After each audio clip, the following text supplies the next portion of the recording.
All right, let's look at the impacts of the president's new travel ban with Kennji Kizuka of the International Rescue Committee. Thanks a lot for joining us. We appreciate it and good to see you. Thanks so much for having me. All right, so the ban imposes full restrictions on 12 countries and partial restrictions on 7 more, including people from Afghanistan, Haiti, Somalia, and Myanmar. Several of these countries are at risk for humanitarian emergencies. Your response right now to this policy?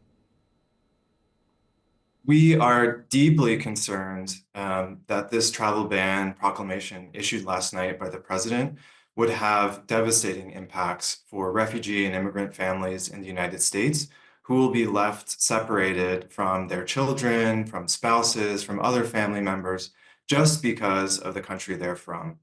This policy is unnecessary and it will do great harm to many communities in the United States. It is not something that we welcome in any way.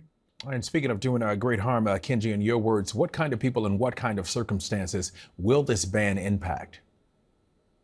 So it will have impacts on US citizens, on people who hold green cards, on people who've been granted asylum, on people who have been admitted to this country as refugees. Some of them will be unable to sponsor their family members to be able to reunite with them here in the United States because of this ban, if they're from these 19 countries that are on the list of restricted countries.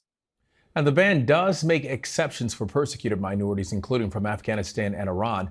Will that be sufficient to protect refugees? It's really not clear exactly who those exceptions are going to protect. There is a narrow exception for some individuals from Afghanistan and some individuals from Iran, but more broadly, it is not clear whether all refugees from those countries would be provided those exceptions, and there aren't explicit exceptions for refugees from other countries like Venezuela, Haiti, and elsewhere.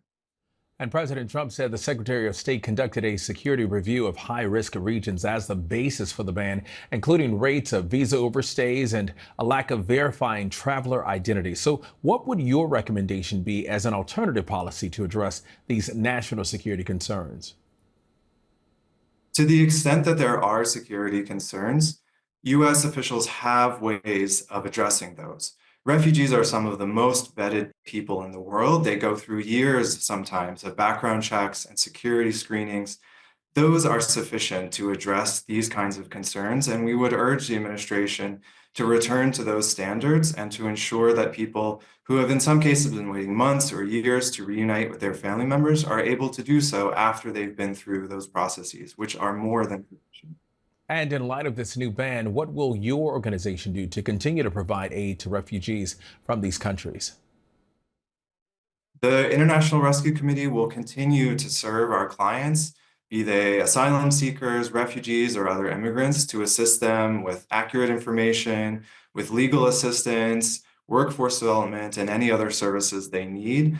And we will stand by them as they continue to fight really for their families and to ensure the unity of their families. All right, Kenji Kazuka. Kenji, thank you and good to see you as well. Thank you so much.